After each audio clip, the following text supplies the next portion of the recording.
We're self-reflective. If somebody says we do this, we'll have a think about it.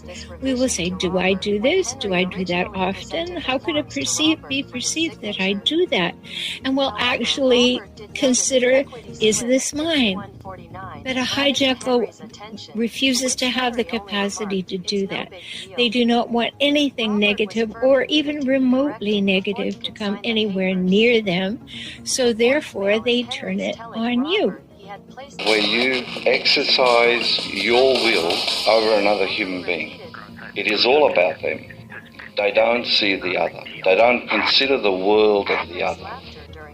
The interjection blah blah blah, it is often used as a put down, almost a little bit like you're insulting somebody, to make someone stop talking. Often the listener may be expressing that what the speaker is saying is nonsense, meaningless, stupid, or unimportant. The following message is Henry responding to Robert's inquiry on the name of a guest that was staying in a particular unit at that time. Notice the ongoing pattern of Henry's using the dismissing words blah blah blah, which conveys his belief that Robert's need to know such information is not relevant. Despite Robert being co-owner of the property, this dismissive language is again used by Henry when Robert gives the business phone number to a business contact to conduct business-related matters. However, Henry treats the communication as little more than an inconvenience of his time. This scenario might be avoided if Henry were not to insist on using the business number exclusively as his. When a forwarding ring through business line to his and Robert's phones could easily be set up and allocated as a separate line from either Robert or Henry's personal numbers. Gaslighting comes in many forms. This includes making the victim request seem unimportant. Also, one of the woman's names I'm scared Simone, as in Simone, the other Simone we have. There's somebody else, I don't know, blah, blah, blah. Gaslighting comes in many forms. This includes making the victim request seem unimportant. Also, one of the woman's names I'm scared Simone, as in Simone, the other Simone we have. There's somebody else, I don't know, blah, blah, blah. I don't know if you applied for something else at Tree, but I've got about 30 calls this morning at 10. So please don't use my number, use her number. I don't know what these people are. You've done that direct funding, blah, blah, blah. The following message is Henry responding to Robert's inquiry on the name of a guest that was staying in a particular unit at that time. Notice the ongoing pattern of Henry's using the dismissing words blah blah blah, which conveys his belief that Robert's need to know such information is not relevant. Despite Robert being co-owner of the property, this dismissive language is again used by Henry when Robert gives the business phone number to a business contact to conduct business-related matters. However, Henry treats the communication as little more than an inconvenience of his time. This scenario might be avoided if Henry were not to insist on using the business number exclusively as his. When a forwarding ring through business line to his and Robert's phones could easily be set up and allocated as a separate line from either Robert or Henry's personal numbers. The following brief audio is a message left for Robert from Henry regarding the paperwork Henry needed Robert to sign concerning the formation of a new LLC meant to replace the existing one. Initially, when Henry had prepared the forms, Henry had changed the partner member's equity division from its current 50-50 to amount in Henry's favor of 51-49. Henry did not discuss or disclose this revision to Robert when Henry originally presented the forms to Robert for his signature. However, Robert did notice the equity split of 51-49 and brought it to Henry's attention, to which Henry only remarked, "It's no big deal." Robert was firm it needed to be corrected before he could sign the papers. The voicemail is Henry's telling Robert he had placed the corrected papers at his door to be signed by Robert. Then Henry repeated, "Outside the door, so check it. It says 50-50. It's not a big deal." Henry's laughter during this statement is assumed to imply Robert's concerns with the partner member's equity share is a silly overreaction without any merits. The final video clip is of Britt Senkis, business attorney, who holds a Juris Doctorate from Harvard Law School.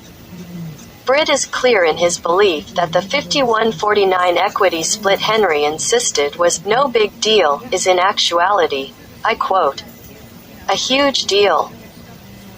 A massive 2%. It's a massive 2%. It's huge.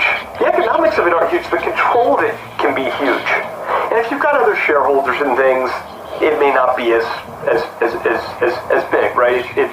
But if there's two of you and it's 51-49 and the decisions are made on majority standards, it's enormous. And you run a real risk of the other side thinking, I don't have any say here, right? And they expect it to be close to your equal, and now they're as far away from it as could be. So the risk is that your partner's going to be happy. The risk is that you don't recognize, and I hope you do, but you might not recognize what you're doing to them and like making decisions without them.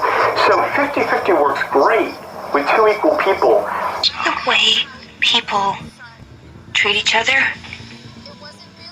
You know what I mean? Yeah, but Ruthie, I mean, you gotta stop. I'm taking Ruthie, mine. Stop. Sometimes I feel like I'm underneath a whirlpool and like I can't even breathe. If your partner is making big decisions without you, there is no relationship, period. If your partner is, taking a couple $1,000s out of the joint savings account without telling you.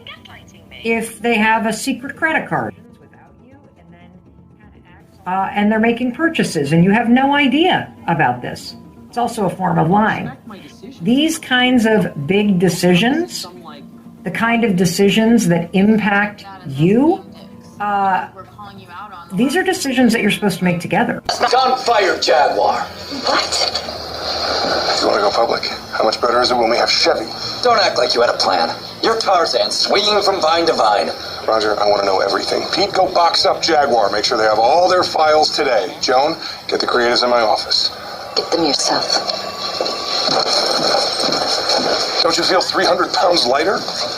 I don't. Honestly, Don, if I could deal with him, you could deal with him. And what now? I went through all of that for nothing? Joan, don't worry. I will win this. Just once. I would like to hear you use the word we. Because we're all rooting for you from the sidelines. Hoping that you'll decide whatever you think is right for our lives.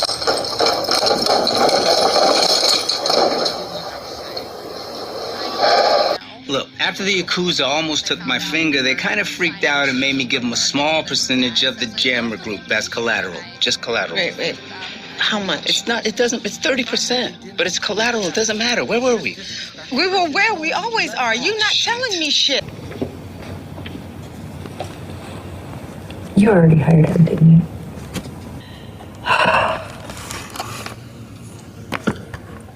What did you offer him? $25,000. Make it 20. He'll take it. And if you want to pay him more, you can give him my salary. Because if you keep making unilateral decisions like this, I will not be sticking around. Okay? Yeah. These are decisions that if, there's a little bit of stuff to sort out, you seek to understand where one another's coming from. You compromise. You listen to each other. When somebody... I don't like it to be like this between us. So now you want to talk, huh? I don't even know you anymore. I'm the same person I always was. Yeah, someone who always thinks she knows better than everyone else. I wanted to tell you what was happening, but you didn't! You didn't talk it through with me to see if there was another way out of this. It's like you didn't care what I thought. So when I look at your assets, the line of credit is $111,000. The line of credit is a liability, not an asset. Let's talk about the liabilities. It's $196,000 of payables. Nearly 130 of it is past due. $111,000 to Chase. $185,000 to Mark. That's my brother, yeah. That's a loan from him? Yes. So the total debt, $492,000. The money that Howie borrowed from his brother, it wasn't really a discussion that was had as partners.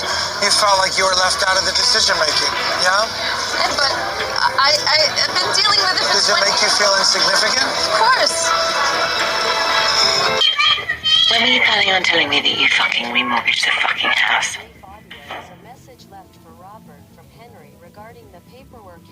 The property. You went behind my back. I never lie. How do you not know that about me? You're a fucking liar! I didn't want to bother you. You just had Ava. You had a lot on your plate. You're allergic to admin. Bullshit! What is this really about? Are you fucking gaslighting me? Somebody's making big decisions without you and then kind of acts all annoyed when you are not happy about it or when you call them out on it. Don't respect my decisions and let me lead the company. Don't have this as some now I can be a dick. You can't take that as us being dicks because we're calling you out on the last 3 years of that. Seen the financial statements? It has been a little while. It looks like you guys are going to lose about $250,000 for the year. Did you know that? I was aware of it. Did you know the number? No. Shocked? You know, I think there's a lot of conversation in the office at the Chicago store where they are always at, and I'm just kind of worrying about the day-to-day of this place. That was a nice way of you saying, I'm not there, and they talk about things that I'm not included. Do you guys think it's weird that you have such a disjointed dynamic between the three of you? Boils down to better communication, I think. Better communication? We need any communication. I agreed to open a second location when the idea was brought to me, but what I didn't know is that the location had already been chosen. So you did it on your own? Tony was involved in some of it as well. Mm-hmm. Okay. And so why didn't you have a say in it? I don't really know. What's going on here? I found out when we were signing paperwork, and this guy says, I love the location, and I just looked at them, and I said, we have a location. The fact that they didn't include Jess, it's just disrespectful. Chris and Tony leveraged the situation to get the result that they needed. It really makes me question their ability to be in a partnership with anybody.